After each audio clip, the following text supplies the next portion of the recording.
The Chicago White Sox are still alive. It was a must-win game on Thursday in Cleveland for the White Sox, and they took care of business. The Sox won, and they won big against the Guardians, beating them 8-2.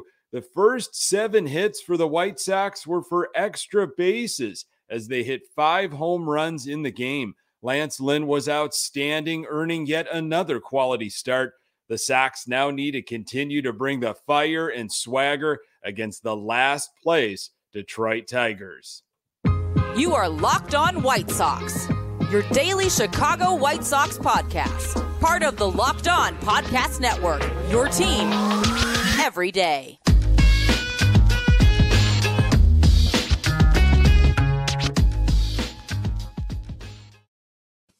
Hey, Sox fans, welcome to Locked On White Sox. Thank you for making Locked On White Sox your first listen each and every day. We're free and available on all platforms. Follow us on Twitter and Instagram at Locked On Sox. Also, subscribe to our YouTube channel. Just search Locked On White Sox. Today's episode is brought to you by BetOnline. BetOnline has you covered this season with more props, odds, and lines than ever before. BetOnline, where the game starts. Hey, I'm your host, Nick Morawski, a lifelong diehard Chicago White Sox fan, recording this podcast just blocks from the ballpark in beautiful Bridgeport. You can find me on Twitter at Nick_GGTB. Really appreciate you letting me steal some of your time to talk White Sox. Locked On White Sox is part of the Locked On Podcast Network, your team every day. The White Sox have played well in Detroit this year and can't afford any letup right now. The bearded beast, Lance Lynn, was called upon to deliver in a must-win situation, and the White Sox offense did something that had not been done in 10 years. State of the Sox, they are 74-70, 3 games back in the AL Central, chasing the Cleveland Guardians with 18 games left in the season. The White Sox, under the leadership of Miguel Cairo, are 11-5. Well, our White Sox took care of business in a big way on Thursday, beating those Cleveland Guardians 8-2 in Cleveland. This was a must-win. Sox shuffled the rotation. Everybody saying the right things, and it was refreshing to see the Sox respond in the way they responded when it absolutely mattered. This was the type of win that hopefully sticks in the back of Cleveland's mind moving forward here. You know, there's a lot of work that still needs to be done, but one day at a time. Build on the confidence created on Thursday and focus on Detroit one game at a time. There was no Luis Robert in the lineup and still dealing with this wrist injury. Never went on the IL for it. Just does not seem to be able to get right. This was a quote that Scott Merkin had tweeted out regarding his hand. Robert talking about it before the game on Thursday. This is the left hand pain. Quote, just when I swing and make contact, when I make contact just a little bit, if the at-bat goes longer, it's there a little bit, but nothing major, nothing that I can't handle, end quote. Basically, any type of activity that you do with a baseball bat is giving you hand problems. So I just don't think the Sox can risk it. If you are not 100%, and he might not even be at 50 or 60%, we just can't afford that right now. You can't have a hole in the lineup where a guy can't even swing a bat and is having problems making contact. Just sorry, can't have it. So I don't know when we're going to see Luis Robert.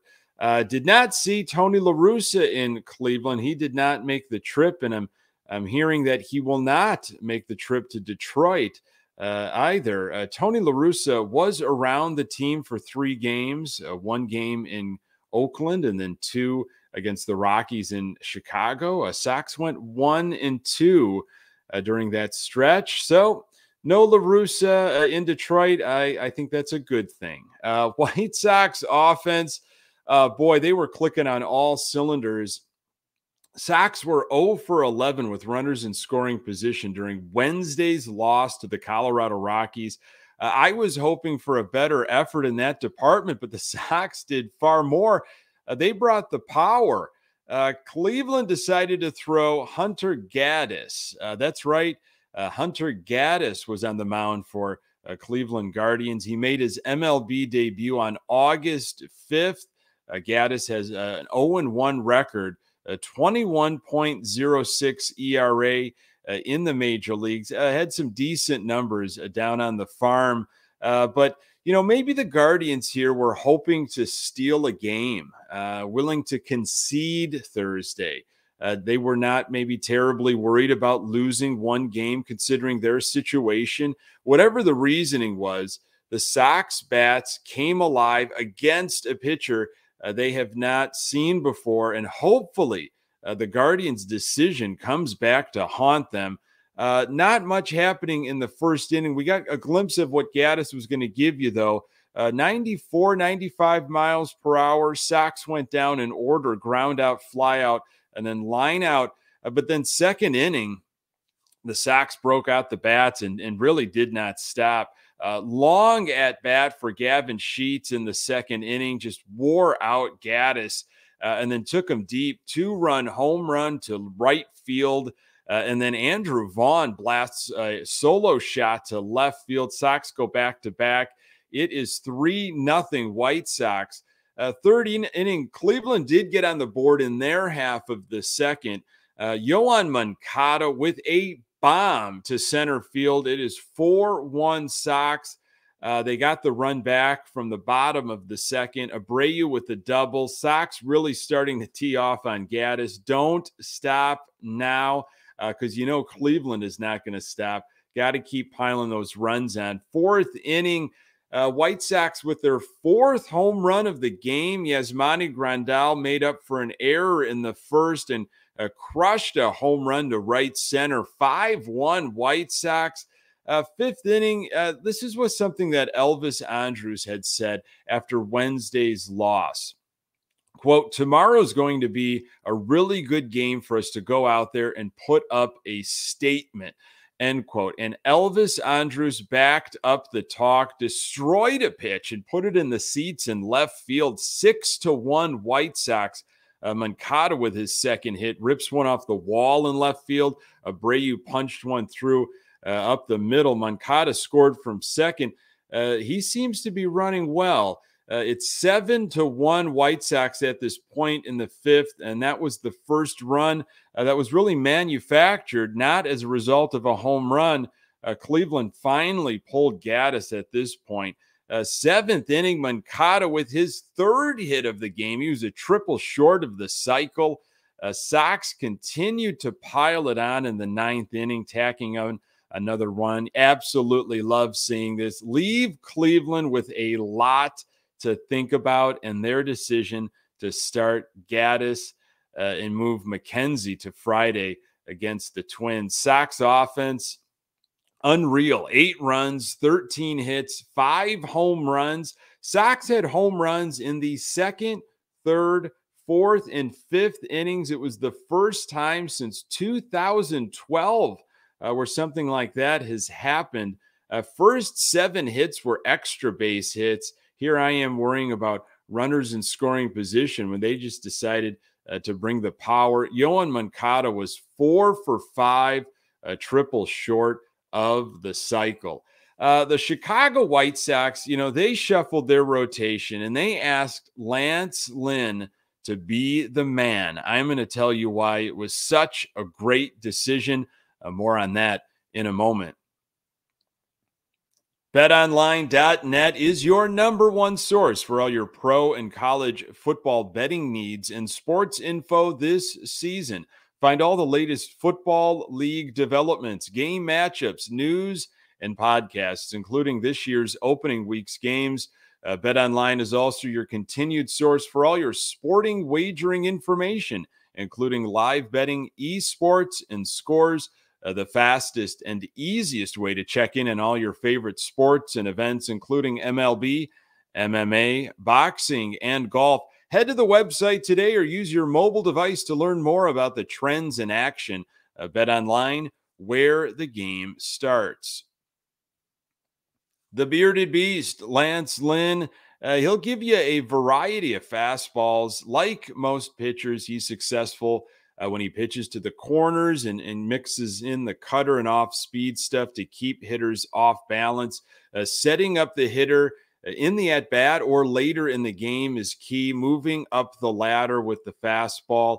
Lance Lynn was doing all of that on Thursday. Coming into the game, Lynn was 4-0 with a 1.19 ERA in his last 6 starts. First inning, a little bit of trouble. Got the heart racing a little bit from a fan perspective. There was a double by Rosario. Then horrible defense once again in the first inning. Yasmani Grandal lets an infield pop fly just fall at his feet as other Sox players are converging. It was really Jose Abreu's ball as he is running in from first base instead of Grandal kind of backpedaling by home plate. You just get a sense that White Sox pitching has to be absolutely perfect to overcome all of these miscues out in the field. Unsettling feeling, knowing that routine plays may very well not be made. More pitches on the arm, of course, and frankly, it's just flat out frustrating for a pitcher. Tough to battle against an opponent and overcome your own defense. Thankfully, the Sox scored a ton of runs to not really have an issue with that.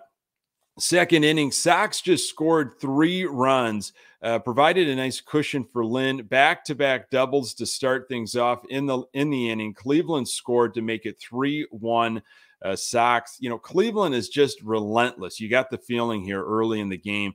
Continued to be pesky throughout the inning. Had some traffic on the base paths, but Lynn got a couple strikeouts to end things. 48 pitches after 2 innings. Third inning, Sox had a 4-1 lead entering the bottom half. It was a very efficient inning for Lynn, just 7 pitches. Fourth inning, despite 4 hits, Lynn, some really good command, 0 walks and 4 strikeouts entering the fourth inning. Lynn pitching inside effectively, letting that cutter do its thing, the left-handed batters. Retired 8 in a row, back-to-back 1, 2, 3 innings, only threw 14 pitches in the third and fourth inning combined. Sixth inning, Lynn had a 7-1 lead. It looked at this point like it was going to be his last inning as the pitch count continued to climb. And of course, the game seemed to be in hand. You never know with Cleveland, of course, in Cleveland. But Lance Lynn, the beast, ends the inning with a strikeout, but he was not done. He comes out for the 7th, and with 1 out, he did give up a double, and that was it. Aaron Bummer entered the game. Elvis Andrus with a veteran play at shortstop to get a fast Quan running down to first base. He threw one of those bounce throws, intentionally threw it on a bounce to try to one-hop it to Abreu, and they got him there. Elvis Andrus has been absolutely exceptional with the bat and almost more valuable with the glove, and his in-game, on-the-field coaching. The Guardians managed to get a run in that inning, but not a lot of damage after that. Lance Lynn, 5th quality start in a row. He went 6 1/3 innings, 6 hits, 2 earned runs, 1 walk, 6 strikeouts, and Lynn's ERA 3.99. Lynn threw 106 pitches. He is feeling right. He is on a heater, as they say, and what a move that was to shift him in that Cleveland start. 8th inning was Lopez, and it was clean. How great has Lopez been? We have to have him continue to stay hot. Going to need him down this critical stretch. 9th inning, Graveman. He finished off with back-to-back strikeouts.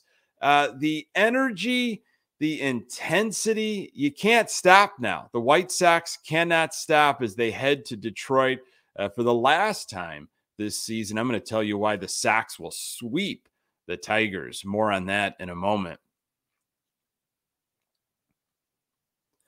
Okay, you hope that this isn't like a sandwich series you hear about in the NFL, college football, what have you. There's sandwich games. You kind of are looking past a certain opponent to get to the next opponent, and you ended up losing that game to maybe an inferior opponent. I just, I hope the focus is there. I hope that's not what we're getting into here in Detroit. Pretty emotional. Pretty energetic win on Thursday in Cleveland, a place that's been very difficult. Sox know what's on the line. Everybody knows what's on the line. You pretty much have to sweep Cleveland, and you got to hope that maybe Minnesota can take care of Cleveland for a few games in this weekend series. But the Sox need to keep battling. Can't even look forward to Saturday or Sunday, let alone that off day on Monday. Or, of course, the huge series against the Guardians on the South Side. One game at a time. Detroit, they are 54-89, last place in the AL Central, and they would love nothing more than to just ruin the White Sox's day. Hopefully, again, our pitchers are locked in. The offense can continue to mash. Friday is going to be Lucas Giolito. He was supposed to be the Thursday starter in Cleveland. They bounced him to Friday. Saturday is going to be Johnny Cueto, and Sunday looks to be Michael Kopech. Sox are 10-3 against the Detroit Tigers this year, 5-1 in Comerica Park. So the Sox been playing pretty good baseball. If you remember way back when, this was the series where Moncada was 5 for 5 in that one game. He was really starting to get hot and then got injured shortly after. Sox have 3 with Detroit this weekend and then 3 with them next weekend here at home. Lucas Giolito is going to be your Friday night starter. He's got a record of 1-1 with an ERA of 4.58 and 21 strikeouts in 3 appearances against the Tigers this season. White Sox are going to be against Tigers starter Matt Manning on Friday. Manning has allowed 4 runs on 10 hits with 1 walk and 5 strikeouts in 5 innings against the White Sox this season. Manning pitching pretty well, but the Sox have not seen a lot of him. Hopefully go to the video, study that a little bit, and those bats remain hot. You gotta wonder where Lucas Giolito is at mentally after being bumped out of Cleveland. Hopefully he uses that as motivation. I mean, he's got to understand why. He's a smart enough guy to figure that out. And I hope he pitches. I'd like to see some controlled anger, Lucas Giolito. He's an emotional guy, and use what happened, being bumped, as like a little bit of a chip on your shoulder, and take care of the Tigers. Can the White Sox generate the same emotion and fire for these 3 games in Detroit? Boy, I hope so, because Cleveland will be dealing with Minnesota. But again, 1 game at a time. Exciting, fun win. The Sox are alive, something to play for here, because, if we can take care of business in Detroit, that series, here I am as a fan looking ahead. Players should not be looking ahead. As a fan, I really want to see a sweep of Detroit. And then, boy, what a critical series that will be. How fun that is going to be on the South Side next week. 1 thing at a time, though. Folks, thank you so much for making this podcast part of your daily routine. You can find the Locked On White Sox podcast absolutely everywhere you find your podcast. We are on Twitter and Instagram at Locked On Sox. You can find me on Twitter at Nick_GGTB. Thanks for making Locked On White Sox your first listen. Now make your second listen the Locked On MLB podcast. MLB expert Paul Francis Sullivan brings humor, passion, and unique perspective on every team and the biggest stories around the league. Follow the #1 daily league-wide podcast, Locked On MLB on the Odyssey app, YouTube, and wherever you get your podcasts. Coming up on the next episode, I will recap the weekend that was for our White Sox and hopefully be celebrating a sweep of the Detroit Tigers. Really appreciate you making time for the Locked On White Sox podcast. I'm Nick Morawski. Until next time, go Sox.